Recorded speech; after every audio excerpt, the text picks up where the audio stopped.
And of all the ways I think someone could go in this world, that has to be one of the funniest ways someone almost died in Delicious in Dungeon. Marcille, of all the ways, I really expect, hey, get into the fetal position and cover your head. I thought he was just messing with her. Like, I thought either it was just an ignorant joke, or it was just him not thinking about what's the priority. But no, he actually was trying to hook a friend up, because if you're gonna turn to stone, do you want to be in a position that's hard to break? Makes sense. Or do you want to get stuck in a dumbass pose, which the wind blows in and you tip over and your arm gets shattered off, so by the time you properly heal and come out, you don't gush blood from the giant wound because your arm is now severed. Complete curveball. I thought it was just an insensitive joke, and no, he was actually trying to help her. Usually when a character says take your pants off and, do this or that on the ground, it goes a completely different direction. But my boy Laos was like, you know what? I got you. Incredible episode. Actually incredible. It was funny. It was a good callback to the intro of the show.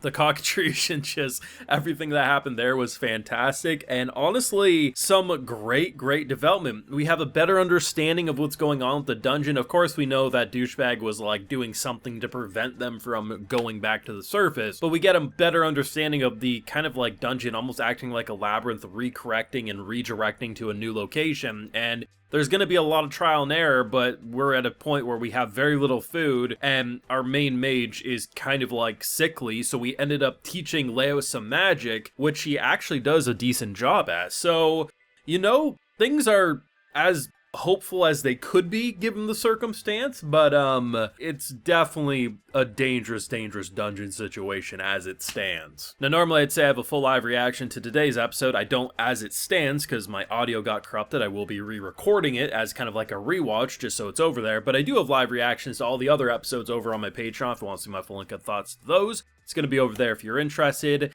Unfortunately, I really wished Windows didn't update and switch my default mic setting, because honestly, it was a good reaction. But it's good enough that, the episode, I don't mind rewatching it and having fun and going through as I do, because there isn't a specific point that's, like, better than the other. You have so much out-of-pocket comedy. At one point, Senshi tries to have the birds and the bees talk with Chilchuk, because he's just the best grandpa, apparently. He's like, you youngings, I gotta take care of you. And it's like, bro, what the fuck? What are you talking about? Like, I understand, but like, why?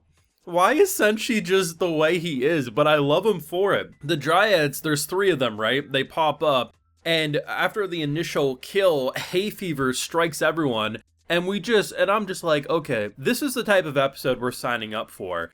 They're blind, they're drooling, they're sniffly, and they're swinging swords around not knowing where they're gonna hit. And we have arguably the weirdest food we've had in at least a month of this show. Recently, I've been pretty okay with what they've been eating, what they've been cooking. It's looked pretty good. As soon as I see a face that looks so human in expression on a freaking pumpkin, I'm tapping out. There was no coming back from that moment. Even if you don't eat the face and you just use it as a goddamn bowl, I can't, man. I am tapping out. And the worst part is their side dish didn't even look appetizing. It looked like a cabbage with mushrooms and cheese on it. Everything about that is just no to me. I like cabbage. I know it wasn't actually, but that's kind of what it looked like. But just I'm not going to eat that like that. I don't like mushrooms. Cheese is good, but like that whole concoction, I'm like, nah, man. Like, obviously, if you're starving, you're going to do what you got to do. But that didn't look... It wasn't as bad as that alien spunk burger ice cream thing they made like 12 weeks back, but it's in the same ballpark of weirdness for me. I'm like, nah. And I don't know what it was, but this was an oddly horny episode. Now, I like to make jokes about how Senshi's like the true romance pairing for a character like Laos. And while, yeah, they did, have some flirtatious jokes, there's scenes that if you just show them out of context or you direct them a little differently, people are going to think it was a whole other type of fluids that were all over these characters' faces. Complain about me being down bad all you want, it's just the truth. You could easily bait people with some of the shots in this episode. But it was so funny just seeing them go completely nuts. And I think one of my favorite smaller details about this episode is the fact that with a magic staff that recently was broke. I think it broke when she got slammed against the wall from the dragon, if I'm not mistaken. But the idea that usually it's like, oh, you just use magic to repair it, or whatever. There's not much to it. It's an item. It's like a sword, right? Your sword gets dull or damaged, you repair it. The idea that for her, it's almost like a plant that she grew. She crafted it, she honed it, she harvested it. It's almost like a living being in a way. And the idea of like using the way she's so careful, like, okay, it's like close to fully snapping, using some certain types of twigs and stuff to keep it going. But it's almost like it's a plant that she's caring for. And I think it makes the idea of magic, especially from an elf's perspective, way more captivating than if it was just, oh, her wand broke or her staff broke, right? There is something about that that's just really, really interesting. And the fact that we have a callback to the cockatrice fight, which, you know, you're trying to wait for the elevator and goddamn, look at who's here. It's hilarious when they're all like behind the door and like the snake part is like tapping, like it's almost like knocking, like, hey bro, you mind if I come in and eat you? It's like, yes we do. I actually thought she like got when the part like grabs her, but it was all in her head.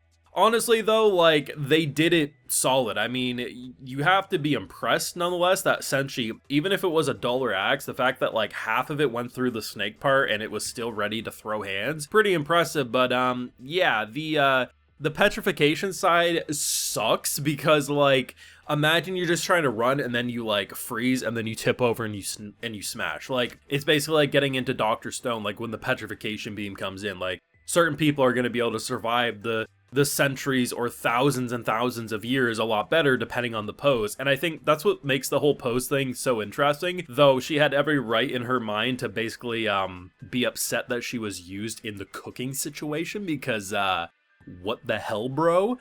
Funny episode. And it just kind of like, it doesn't necessarily get you back to how innocent Delicious in Dungeon was, but it does let you catch your breath a lot more than what Delicious in Dungeon has allowed for in recent weeks, because this shit's been intense recently. I'm very excited to see what they're gonna do. It's good that Laos can now use some magic. I like the idea that the first time he used it, like the scab that he was trying to heal, very simple part, you know, it starts bleeding, which is understandable. It was his first time trying to heal. And the idea that he actually, you know, he studied the book and was able to get her safe. So now, if something does happen and their mage can't do it, at least there is another minor healer, maybe not to the same degree, but still good nonetheless. But overall, very, very fun episode. A lot of funny poses, a lot of funny moments, a couple of intenser moments in terms of being like, Jesus Christ, like, I feel a little weird eating a face with a pumpkin like that. And then, oh, well, rip our girl. We have to wait 6 months to 10 years for her to naturally come out of it. I mean, just a good episode. Let me know what you thought down below. I thought that was a very funny bait because, like, literally, that pose would have killed her if